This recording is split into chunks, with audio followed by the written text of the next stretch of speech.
Hey, what's up, everyone? So, this is going to be the 53rd opening that I'm going to be sharing with you, and I call it the Seeley Counter Rose opening. So, this opening is definitely not something that is found in the general book within the program or softwares that you usually come across, or even the Othello applications. So, essentially, this opening I call it the Seeley Counter Rose to honor Ben Seeley. Also because Ben Seeley was the first one that I ever seen play this variation effectively against the Rose main line opening to essentially do a quick and early deviation across so that you can avoid the main Rose lines for black.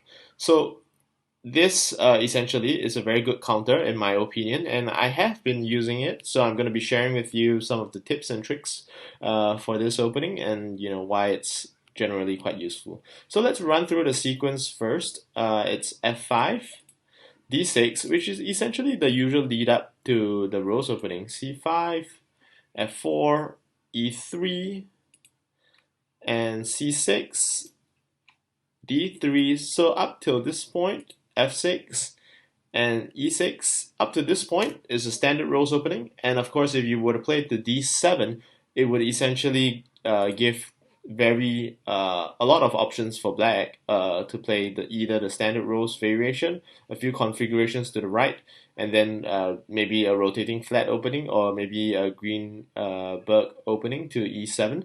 So essentially this is the standard rose counter. So if you were to play it, you have to be really confident to go very, very deep in book with your opponent. If most of the players who actually starts off learning rose would actually plan and know this book very well. But instead of playing the usual d7 move, why not try f7? So f7 is essentially the variation that is more commonly picked up. So even though the best move is essentially still the same, but usually when you play f7, it tends to surprise your opponent because your opponent is not really often prepared for this variation or this counter, and it entirely nullifies the main rose lines like rotating flat and other opening lines.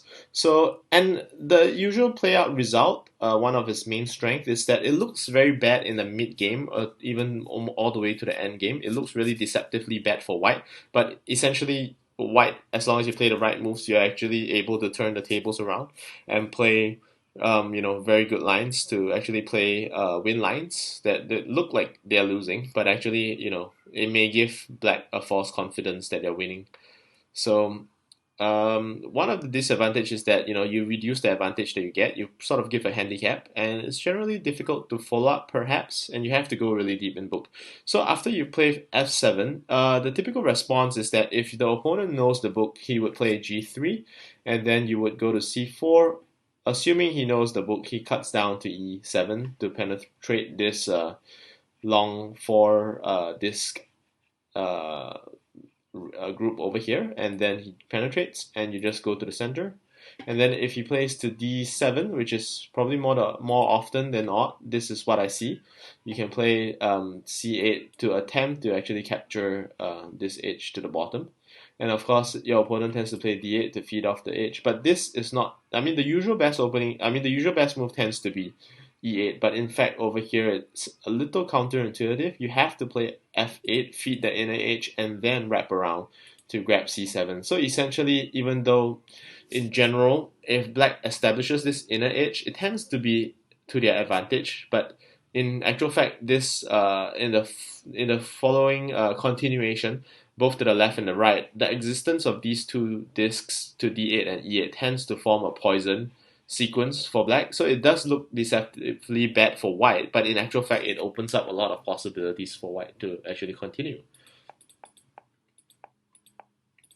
So let's go back to that sequence. So assuming that black doesn't really know the opening, the tendency is that your opponent may want to play to d7 because it's somewhat centralized and it's also to counter. So usually if you play d7, and if you don't play d7, you play f7 as a variation, there is a general guideline that sometimes if your opponent misses the best move, the disc or the square that he missed could actually be the best move next for yourself. So in this case, it's not, but in actual fact, your opponent may be kind of tricked to actually taking d7 since he's seen that you didn't take d7, which d7 is not a really bad move, but you can continue to actually just sandwich it to c7. So and you continue to feed the center. So the tendency is that if he takes d7, you take c7, and then you feed e7. It's a very high possibility that he takes e7. And once he takes e7, you can either choose to take either e8, and then, or you can choose to take c8. So c8 tends to follow up with this sequence. After that, you can grab the edge below. So you might argue that, hey, I'm forming an unbalanced edge here, maybe it's not that great.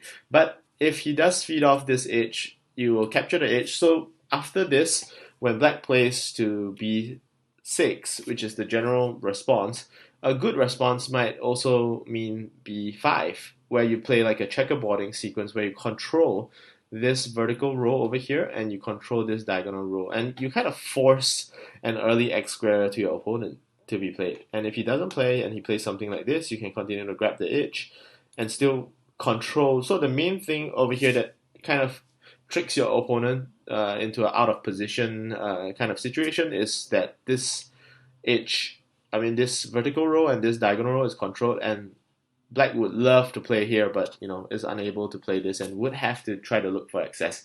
And in the process of looking for that access, he might actually make some mistakes along the way.